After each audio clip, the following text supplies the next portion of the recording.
Welcome to episode 22 of Around the Verse. I am Sandy Gardner. And I'm Ben Lesnick.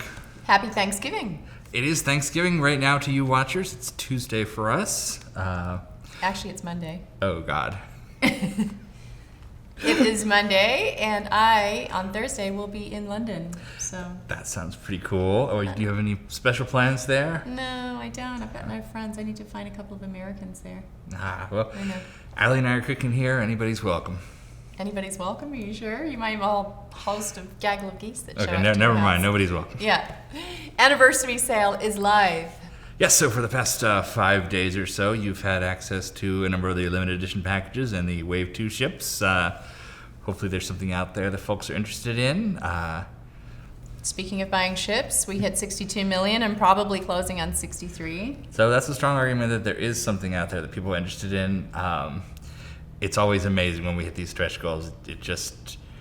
It seems impossible that we're here right now. Very cool. Thank you guys for making this possible. Yes, thank you. But I think people should stop. Our current backers, I think they should go easy on the ships. New backers, though, please join. You hear that? The head of marketing says go easy on the I ships. just, it's like people have a lot of ships, I think. But see, that's like me buying shoes or something.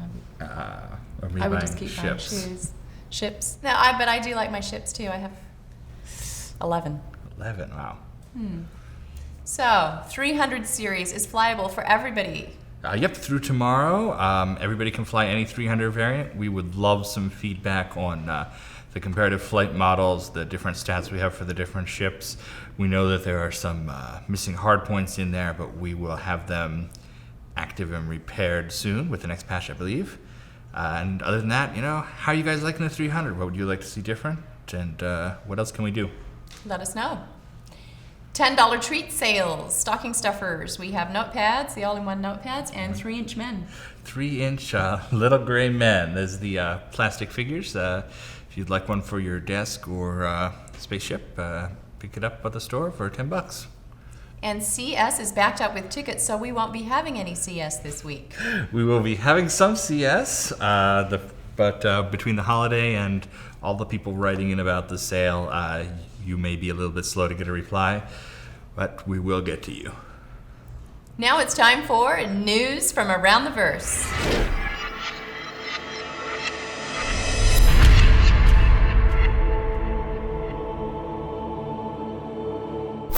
Let's do this module by module, starting with Arena Commander.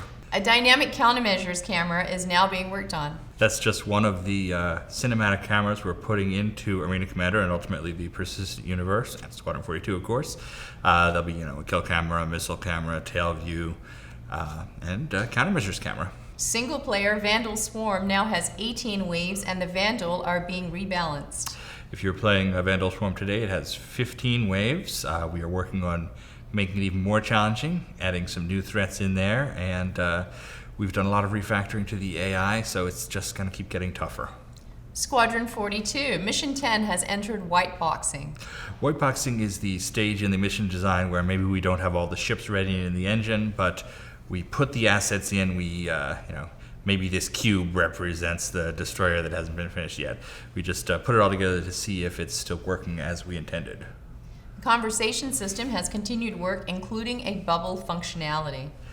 One of Chris's goals for Squadron 42 is to introduce an interactive conversation system that goes beyond sort of the, wheel of choices like you see in Mass Effect. So we're doing a lot of prototyping, and we think we have something that works. We're looking forward to sharing more. And finally, on Squadron 42, the inventory weapon wheel spec has been completed. Not going to be the hollow viewer everywhere. You're going to need to switch your items and weapons and such in Squadron 42 as well. So there's work on that interface. Persistent Universe, medical props, and relay station have entered the concept phase. If you guys check out the comm link from Friday, we actually posted an extensive look at the healing mechanic in Squadron 42 and the first person. Well, Squadron 42, the first person shooter, everything, because it's all going to be the same system. Let us know what you think. It seems like there's a good reaction so far. People like the more in-depth healing we're putting into the game. Design for characters in the Nyx system have begun. That's a NYX system. It's a location, not something that would be part of the game design. If you're interested in learning more about Nyx, there is an article in the most recent issue of Jump Point. And Art has finished for Dumpers Depot and the ArcCorp bar. Those are two of our big signature Planetside locations. You're going to be seeing them in the Planetside demo. It's just a bar where you go to get missions, interact with other players. Dumpers Depot is just general goods and upgrades. You've seen them before, and they just keep getting cooler. Ships. Avengers damaged states have been designed. We're working on getting the base model of the Avenger into Arena Commander version 1.0, flyable as promised, and damaged states are necessary for that. Vandal, Blade, and Cleaver have started gray boxing. We are really looking forward to showing you the Cleaver and some of the other Vandal ships. The guys in the UK have been really turning those out lately. We want to keep some of them hidden for Squadron 42, but we will be giving you hints going forward as well. Finally, the 890 Jump, 85X, Reclaimer, and Herald models have been moved into engine. That's not to say they're going to be in the hangar the next time you update, but it is to say that we are starting the process of getting them there. There's still a lot to do with animations, interiors, modeling, and so on before you actually see them. But they're coming along. FPS module. VFX has begun for laser weapons. The FPS module isn't just going to have, ballistic rounds like you've seen in the past. There will be handheld versions of the various laser neutron weapons that you see on the ships. Props, such as the microwave, kitchen sinks, and boxing dummy have been completed. It wouldn't be a Chris Roberts project if we didn't throw in the kitchen sink. Animation has begun for a burst cannon. That's another one of our weapons for the FPS module. One of our beliefs is that every type of weapon should have a very distinctive effect. If you think back to the original Wing Commander, there were 3 different guns and they all looked totally different. You knew which one was which at a distance. As the series went on, they added more and more guns and it kind of all blurred together. What we want to do is create a visual reference where you say, okay, that's a laser, that's a neutron cannon, that's a particle gun, and so on. Now let's go over to our concept artists, Gurmuk and Omar, to talk about the Carrack. Hi, I'm Gurmuk, concept artist here at Cloud Imperium. And I'm Omar, concept artist at Cloud Imperium. We've been working on the Carrack for a while now. It's been a long journey. The ship was originally started by David Hobbins a while ago and passed along to me and Omar to wrap it up. Our major influences on this ship, it's an exploration ship, so Yeah. the major influence for this ship was actually the Prometheus ship. We took a lot of design cues and really kind of studied that ship to see the layout and how a exploration ship is kind of thought of. Yeah, and how we can bring it into the Star Citizen universe. Right, exactly. Kind of make it similar to the rest of the ships, Mm-hmm. size and scale. So the major functions of this ship are for exploring, finding jump points and different parts of the universe. Let me go through this exterior.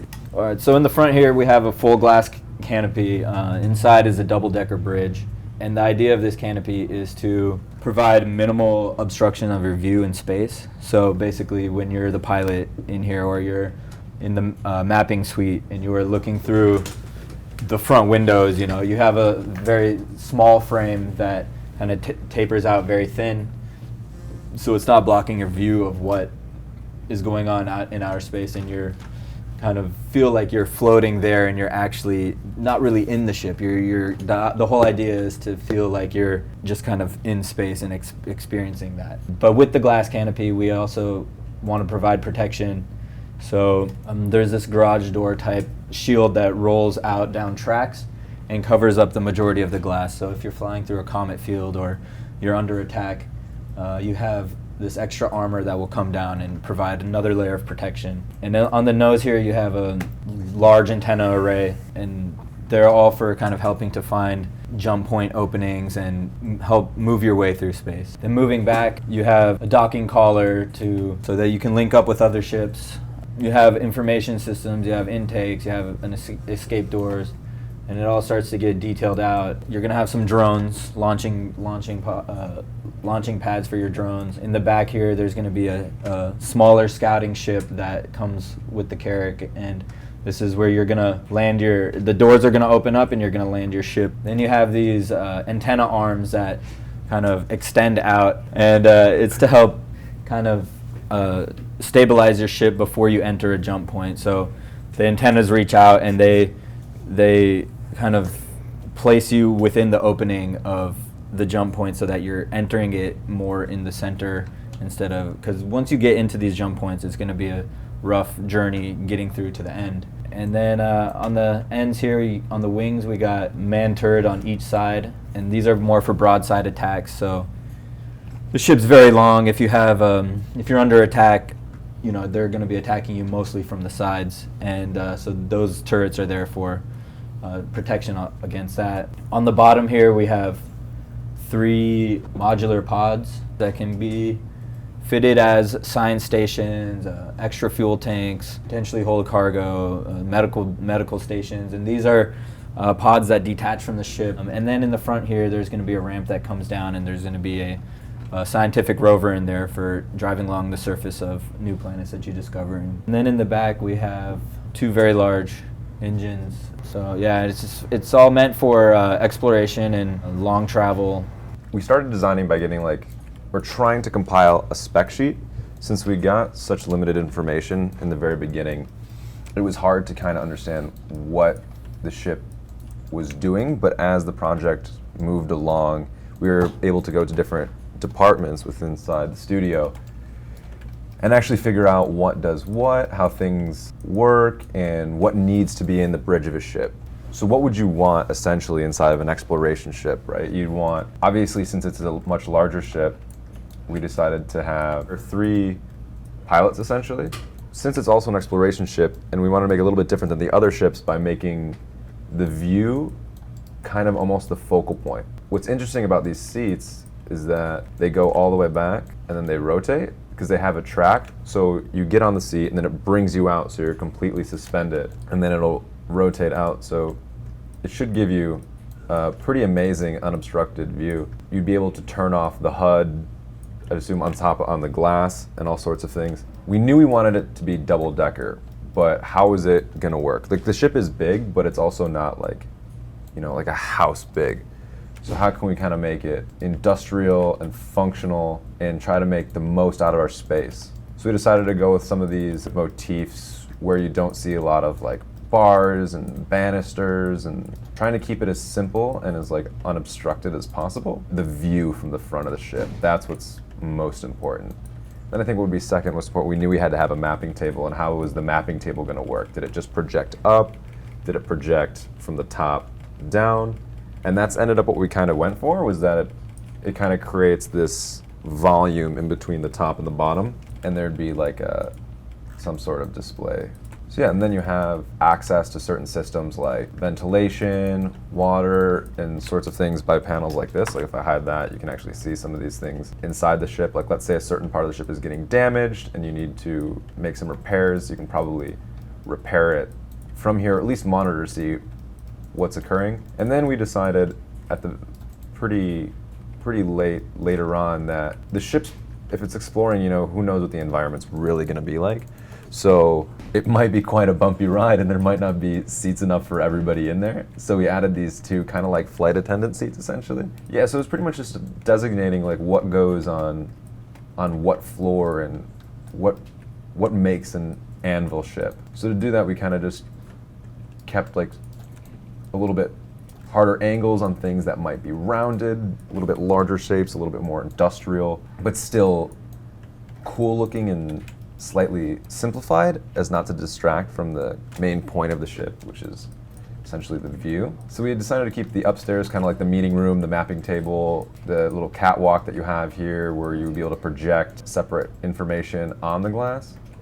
And then on the bottom, you have people monitoring whatever they choose to monitor at these certain workstations.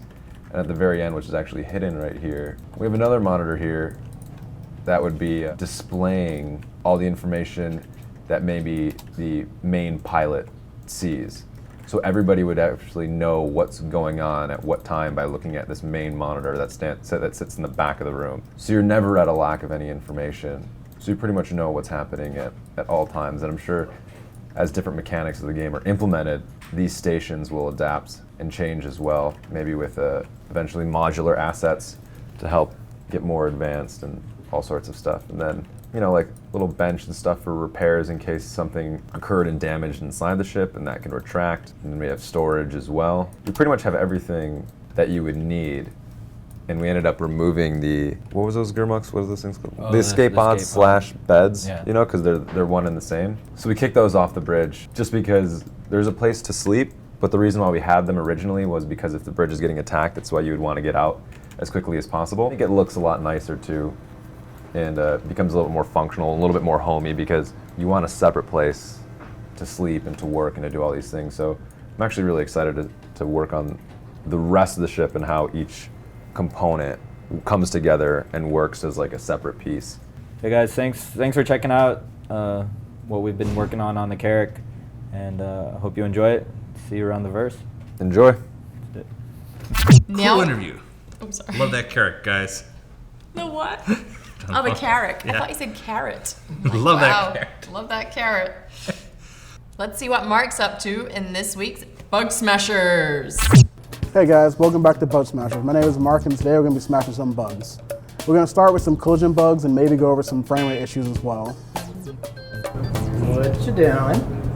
Smashing some bugs. But I'm a bug smasher. Not anymore. Since when? Since now. Bye, Mark. Back to you guys.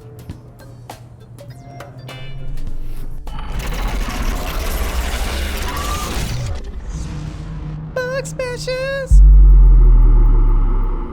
Hey y'all, this week on Bug Dynasty, Willie gets more than he bargains for on the family fishing trip. Hello everyone, we are here in a fun little test map. I use this to test out our countermeasures. In the current release builds that you guys have, our countermeasures are basically tricking missiles that are locking onto the cross-section signature. And basically it's how the electromagnetic and the IR signals are working. It was kind of like a quick temp thing we could get up and working until we had a much more advanced system like we do now. And what we wanted to have was a way for the chaff to basically prevent you from detecting things past it. So it's kind of like a noise. It blocks your radar from seeing something because there's a lot of little tiny specks. So what we have here in 1.0 is something new called a noise volume. So if I pop this guy down, I am just like easily distracted. And if you see here on the bottom, this site's noise that I am detecting is 40%. We use noise between 0 and 100%. 100% means you can't see anything. So 40% is pretty high. Right now we have our default at 20%, but that could change on the level. So if I move the scythe out of the sphere, my noise drops down to 20, and if I bring it back, I'm into 40. So we go back, forward. So we can now use this technology on the countermeasures, so they won't stop missiles with a certain cross-section. They will just, cause all kinds of havoc on their ability to detect things. So I'm going to fly all the way over here, and with a stroke a button, I'm going to launch a countermeasure, and if you watch the 20, it will explode and block my view. I have 100% noise, and then as it goes down, it will drop. This is the bug! So now it's back to 20.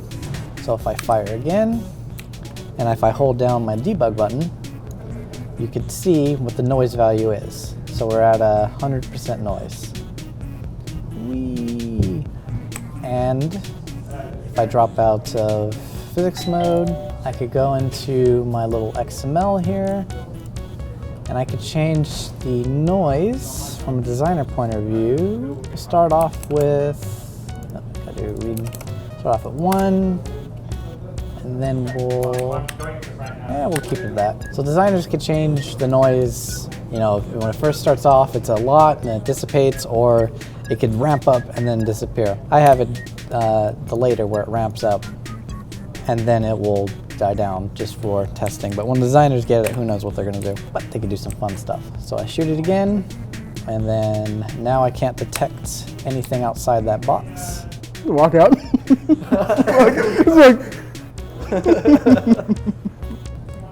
So if I'm outside the box, I can see it. if it's going to hit the box, I have full noise. And we could actually line up a bunch of these, so if one did 20, another did 20, another did 20, that would be 20, 20, 20, so 60 to 80 noise. So now when you shoot off a chaff in 1.0, the missile won't go and follow it, it will just be unable to detect things in or around it. So what you could do is you could launch a countermeasure, stay inside it, and no one would be able to detect you, but you can't see anyone else. Or you could launch it and keep going and hope the missile goes through it, loses you, and when it comes back out, you're already far gone, it can't get you.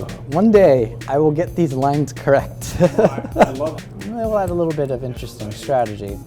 It's a lot better than what we had before, where you hit the button, then it acts like a flare, but except to the cross section. And that will, follow, and then the missile will go and fall it.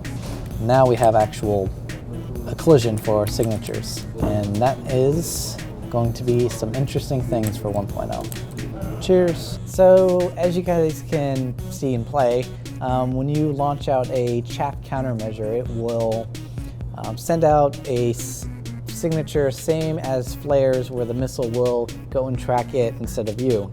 And that was just a temp thing until we get a much more complex system for 1.0. So now when you shoot out a chaff, it will explode into a sphere. It'll actually have ambient noise, where if you're trying to detect a ship through this noise, the missile will not be able to see the ship. So you could have the noise here, the missile will go inside, lose you, that gives you time to get out. It will come back and try to find you. If it can't find you, it will just explode or keep going on its way. But what's interesting about this is you can now explode this chaff, and you can stay inside it, and no one could detect you, but you have the problem where you can't detect anybody else because you're in something full of noise. So it's going to introduce some interesting gameplay dynamics into 1.0, and I hope you guys enjoy it. Smash them bugs, Mark. You're so cheesy. Let's see who this week's MVP winner is.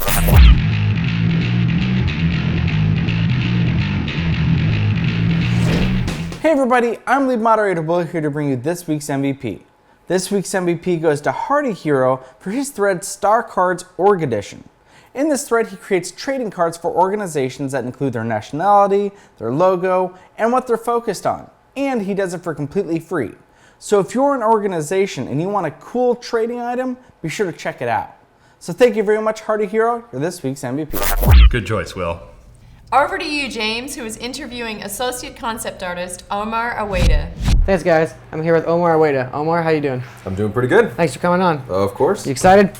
Yeah, I'm excited. How long you been here? I've been here about 2.5 months now. Yeah, seems about right. Yeah. Working up there in the concept department with Gurmuk? Yeah, really loving it so far. It's a really exciting shift of jobs. Have you worked in the gaming industry before? Kind of. I've worked in the cinematics industry. I was an intern at Blur Studios cool. right out of school, and I worked on the Master Chief Collection, cinematics. Those are beautiful.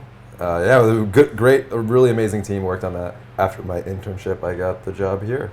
Sweet, Started man. to do 3D concept art. Yeah, I'm glad you're here. Thank you. Do you want to get in some questions from the fans? Sure, let's do it. Sweet. First question comes from Glasstopia.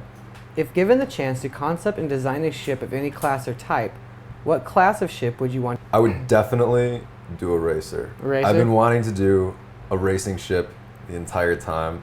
I know it's hard to get like a whole ship, but they're small, so you can design them kind of quickly. I just have always been obsessed with like cars and formula and racing. Oh, cool. And I'm totally inspired by like car concept art and stuff like that, and how they derive inspiration. So if I was going to design anything, it would definitely be a racer. Would it be more Formula One? It would definitely be somewhat like formula, but I would also try to get some things from nature as well. Like I know some of the concepts from I think Chevy, and I was watching their Gran Turismo one, and they they got their concept from like a flying suit. Oh, that's cool. And then that flying suit came from a squirrel, so like try to figure out something that's like quick, and then find a way to design that interestingly, and then bring that into like the Star Citizen universe. That's But really cool. you can do a whole bunch of different things with like shape language that you can't do with certain ships because you're not like housing anybody. You know, who's to say a character has to be sitting down and not like laying on its back or something Oh, like that. that'd be really interesting. Yeah. Like a bobsled. Yeah, like something like that, you know, anything like that. And I think it's I think you can kind of get a little bit more design freedom, a little more crazy with racing ships. So what I'm getting is there's too many constraints on you. No. I like what I'm doing now. The racing ships are, you know, they're sexy and they're cool and like just the forms, you know. But I mean, there is something cool about ships that I work on now, which are like big and strong and industrial, Sturdy. Like this is Anvil, you know. But you want to get the mix. You want to get both. Of course. Cool, dude. All right. Well, next question comes from So Much Mass. Other than the Carrack interior, are you working on any other projects with CIG? Are some of them non-ship related? Yeah, I'm working on. I just finished some shield generators with kind of a new system on how to build things, like kind of like Russian nesting doll-esque, and then I'm working. Oh, that's interesting. Can you go into that? What do you mean? Sure. So since we're trying to figure out ways to make the game more modular, right? So then we can have more variety and stuff like that. So the way that we can do it and design quicker and more efficiently and smooth out our pipeline would be to, you know, create something that's small, right? And then build upon that small thing and then kind of increase certain parts but have components that stay the same size. And with that, you also get a really good sense of scale. So there's a lot of design benefits to taking the core mechanic and the core look of an object and then kind of just building on top of it with it and keeping the same motif across the entire thing. So that's how I'm approaching building weapons and assets and stuff like that. So you're building weapons and assets that are going to be used in the FPS? Right now I'm building weapons for ships. Oh, okay. So I got a ballistic cannon that's going on. That makes way more sense. Yeah. I think the weapons for the FPS don't have size variation. Yeah. So we're kind of going. But I don't quote me on that. I don't know what the guys are doing. Quoted, confirmed. Yeah. Next question comes from Primal. The Carrack is one of the best interiors seen so far. What was the thought process behind the ship's interior layout, and how do you see crews functioning with the two-tiered cockpit design? Essentially, like me and David Hobbins, I think, started working on the ship, and then Grimmuck took over. I started to jump in on the interior, and then me and Grimmuck and, you know, Chris Roberts, obviously, and Travis Dale had kind of a say in what the ship, what they wanted it to look like, right? So we drew from like the Prometheus ship and Avatar and all sorts of things, especially all the other ships that exist in the Star Citizen universe. At the same time, we wanted to make it different. So the way that we wanted to make it different was to kind of have this feeling of exploration, right? Not just the mechanic of exploring, bring back that, like, you know, childlike wonder of exploring new frontiers. And the way that we attempted to accomplish that was to make this giant glass front, right? And two-decker, so it's like two levels, so that when you look, it's unobstructed. You know, there's not a whole bunch of things on the floor. Everything's kind of pushed away to the side. The banisters have like holes in them. There's not a lot of things to distract your eye, because when you want to get on that deck, you want to look out and you want like the stars to take you, right? So that was essentially the real design objective.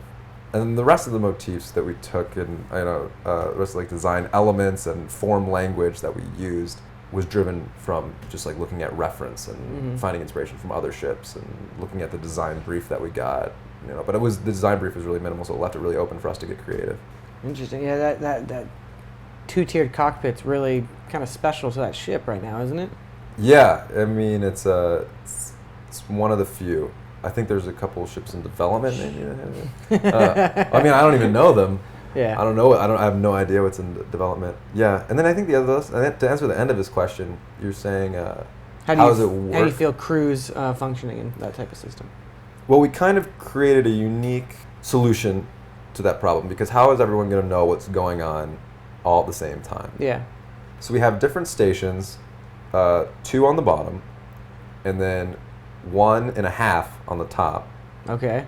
And the half station is because, well, the reason why I say 1.5 is because we have like on the end of the little like catwalk, we have some sort of user interface that will be able to project on the glass. Okay, I understand. But for the crews to interact simultaneously, there's a giant monitor on the back wall, which should display what the guy who's actually flying the ship, what he's seeing, you know, like what kind of damage, what kind of, like what's actually occurring that doesn't really necessarily have to do with mapping, finding jump points and navigation. It mostly just has to do with, like, I want to see what he's doing whenever I want, like, casually. Yeah. Right? Like, you can just glance over. You don't have to, like, enter something. So that's the main goal. And then the rest of it is kind of just like everyone gathering around the mapping table, and everyone can see what's going on from one central location. So we design it in a way where we try to have it as characters can interact and seamlessly go together as a team effort. Work together. Work together. Yeah, exactly. That's exactly what I'm trying to say. I'm really interested in seeing how that works in practice. I think that's going to be really, it's going to open up a lot of real cool gameplay possibilities. Mm-hmm. Yeah. All right. I'm just a concept artist, so that's down to the guys who do the game mechanics. But yeah, I think it's going to be really exciting. I'm really excited for the ship. Cool. Next question comes from Wolfman. What was the biggest inspiration for the Carrack inside and out? What would you say makes it special? The biggest inspiration, I'd say, was definitely the Prometheus ship, because that was what was in our, like, design brief, right? So we wanted to take a lot of inspiration from that, but also another thing was, what is Anvil, right? Like, there's a couple Anvil ships, and Anvil's, like, strong, and it's sturdy, and it's like this kind of thing, but there wasn't, all the ships made from Anvil haven't really been super cohesively designed. You can tell it's an Anvil ship, but we wanted to make something that was almost like, this is what Anvil looks like. This is good Anvil. representation. Yeah. So, and I think on the exterior, Gurmuk did an amazing job kind of getting that down to where, like, you look at it and you could tell just by its silhouette that that's what that is. So a lot of the inspiration actually came from the writers for when they were telling us, like, these are what manufacturers do, and this is kind of like all the way down to the angles, like, you know, this should be a 30-degree angle on this bevel, right? Rather than let's just have it cut off sharp or rounded, right? Let's keep something that's a little in between and something that's cool, right? It's David Haddock telling you what to do. He's a smart guy. Yeah, absolutely. Last question comes from Yukara. If you could build your own variant of the Carrack, what would you like to have there? I think I was talking to you earlier, and then I thought about another thing. Okay. But then I thought about another thing now. Why don't you say all of them? Okay, well, first I would just put a whole bunch more engines on it and just make it a giant racer, a giant rocket. Seems so unfair.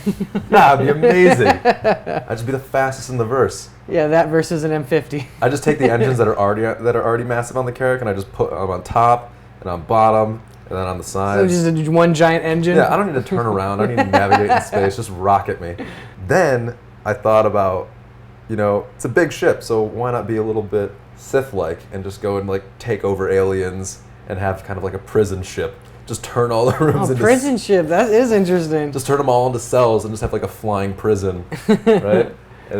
But kind of like Battlestar. You ever watch Battlestar Galactica? Yeah. Yeah, it's just like that. Yep. Where, that's exactly what I want. Me too. Now I want that. I want to imprison fools. What was the third one? The third one I think would be, like, we were just talking about making an ecosystem, right? Oh wow! Yeah. So, like, maybe something that would kind of be cool to, like, bring organics from one place to another. But I mean, this is just my imagination. Yeah, this is our imagination. Yeah. So it kind of be cool to have a ship with, like, maybe some, like a little biome or something. Yeah, like a biome. Like, yeah. Because there's so many rooms and stuff like that. I mean, not so many. I can't tell you how many, but maybe like a garden and a place to do, like, research and organics and, like, animals and, like, species and studying. You know, go for exploration and science at the same time and create, like, a habitat, really, is what we were saying. I want both of those now. Yeah. That's what I would like to do. But that's, again, my imagination running wild. Disclaimer. Yes.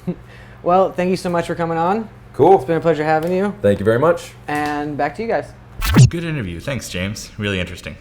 Carrack concept sale is on tomorrow. Yes, starting tomorrow and for the week after, you'll be able to pick up the concept version of the Carrack. We are really proud of this ship. It was built right here in Santa Monica. Like a lot of our ships, it has gotten bigger over time. It now carries a crew of 6. It's about 110 meters long. Has all sorts of cool toys to play with. If the constellation is the Millennium Falcon, this is Star Trek Voyager. All sorts of cool things for explorers, including scanners, a buggy, even a launch. It's a really cool ship. We hope you'll check it out. In fact, here is your very first sneak peek at the exterior of the Carrack.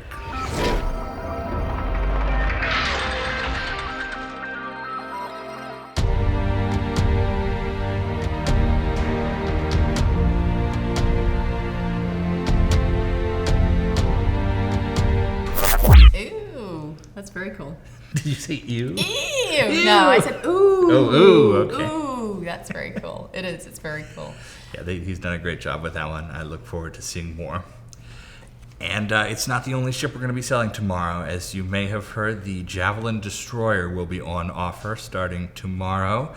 We'll be offering it in 4 lots of 50 each. This is a big ship, but it's not a case of this is going to give me an instant advantage in Star Citizen. It's actually going to be quite a challenge to kind of work with your friends to run this ship, to outfit it again, because it won't come with all the military weapons. But later today, there will be a post on the comlink you can check out with all the details of the destroyer. We want to have that up so you're an informed buyer if you're interested tomorrow. And that's not all. We also have a $20 special that's going on with that. Yes, so the high price of the destroyer is allowing us to put out some discount packages for new backers.